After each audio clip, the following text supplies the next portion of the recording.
It's common for kids, but you won't believe what 8% of adults are afraid of. It's your number of the day. At first, Chris thought it was a case of mistaken identity, but he had an interaction with the stranger he saw in the parking lot 12 years earlier. And I think the story's gonna make you smile. What to say instead of, I have so much to do, every single time you want to say it, which for me is like 100 times a day. It's a way to level up your life. And looking back on your past, it's not only harmful, it's sinful. Your daily joy scroll.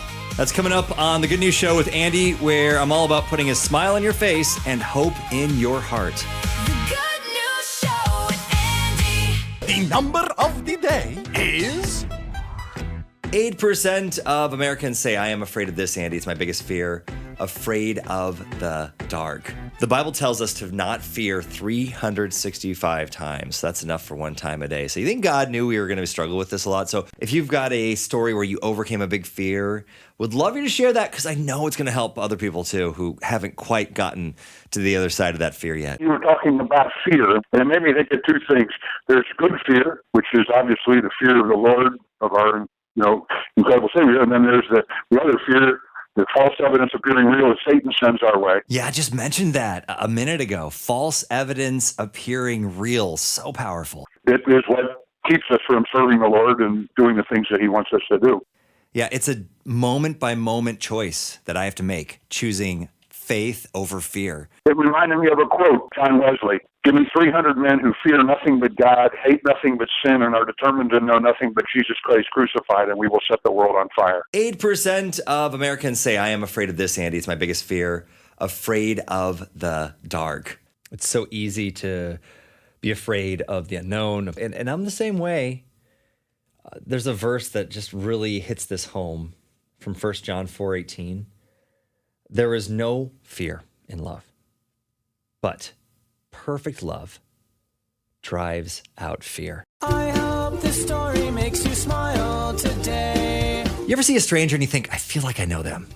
That happened to Chris. He was driving out of a parking lot and he saw somebody walking and he thought, could that be? Is that him? Chris hadn't seen this young person in 13 years, but everything seemed to fit. The age, the injuries, the scars. So he rolled down his window and said, is your name Christian? Yeah. Were you in a car fire when you were 4? Yeah. Well, my name is Chris, and I'm one of the ones who pulled you out. Chris will never forget that accident because that young boy, that at 4 at the time, was the only survivor.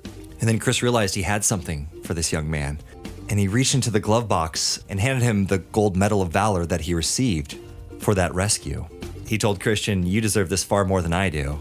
And as Christian walked away with his new medal, Chris realized for the second time that there is no such thing as a coincidence. It's only God moments. So you think your kids are excited to be out of school? Imagine the teachers and what they have to go through. Man, you couldn't pay me. You could not pay me enough. So Sam got a text from his teacher's son a few months ago, and it said, this is probably one of the weirdest messages I've ever sent. I'm going to apologize in advance, though. Your son was bit by a turtle on the tongue. Now, he's fine. It was a small cut. It's not bleeding anymore. It's just sore. I just wanted you to be aware. And you might be thinking, how did this happen? Well, he caught it, and he was holding it up to his face. Then he opened his mouth wide like he was going to eat it like a sandwich. So again, I'm sorry this happened on my watch. I can honestly say that I never expected that to be an issue today. Yeah, this is why teachers need the vacation as much as the kids do. What did we learn today? This could spark some conversation, some introspection as well. It is your food for thought, something to share on the dinner table, post on your socials, or just answer it yourself in your car right now. If a stranger observed your daily routine, what would they say about your priorities? They would look at me and think, boy, Andy, you are very disciplined for about 5 minutes every hour. And then it's just a lot of scrolling social media otherwise. If you've got so many things to do on your to-do list and not enough time to do them all, here's something that you can say to help level up your life. It's all about the attitude and how you look at what you have to do. So instead of saying, I have so much to do, instead try to say, There's a lot that requires my attention. Hey, Dave. I'm just calling because of your comment about there's a lot of things that require my attention. Yeah, instead of saying, I have so much to do, it's just a little way to level up your life. Yeah, a friend of mine, a wise old friend, he told me, he said, every time you think you have to do something, he said, think I get to do that. And you know what? It actually kind of works. Because there's a lot of things that I have to do in my life. And at one point in my life, I thought I'd never have the opportunity to do. Why should you be afraid? That's what David says in the Bible. One of his songs, which it's called a Psalm, Psalm 27. And by the way, David went through a lot of tough things. His life was always being threatened before he became king. And so he must have been really confused because he knew what God's plans were for him. But it did not feel like that on a day-to-day basis. So he said this. He said, the Lord is my light and salvation. Why should I be afraid? The Lord is my fortress, protecting me from danger. So why should I tremble? When evil people come to devour me, when my enemies and foes attack me, they will stumble and fall. Though a mighty army surrounds me, my heart will not be afraid. Even if I am attacked, I will remain confident. If you need that reminder today, again, that's Psalm 27, right from the Bible. Looking back is the worst thing you can do. That's according to your daily joy scroll. One of the most forgotten sins of the Bible is looking back on your past. Like, did you know that's actually a sin? That Jesus says, I don't want you looking back anymore because I have more for you. Look forward. Look to Jesus. He's got plans for you. He's got a purpose for you. And sure, process the things of your past. But we only do that so that we can move forward. Because God has called us to not dwell on our past. The past is in the past, and we're not going to stay there. We've got a hope in the future, and we're moving forward. What if you didn't have to try so hard?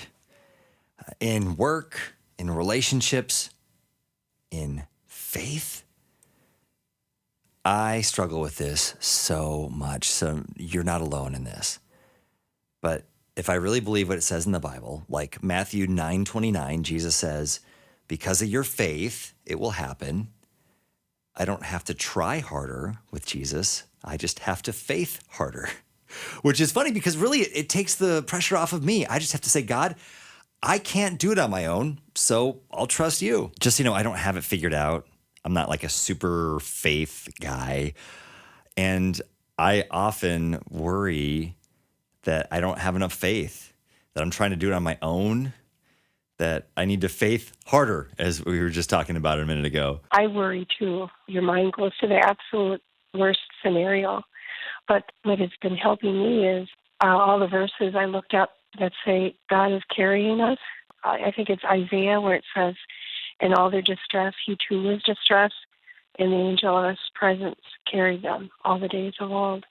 So it's to remember that God is carrying us and holding us through it all.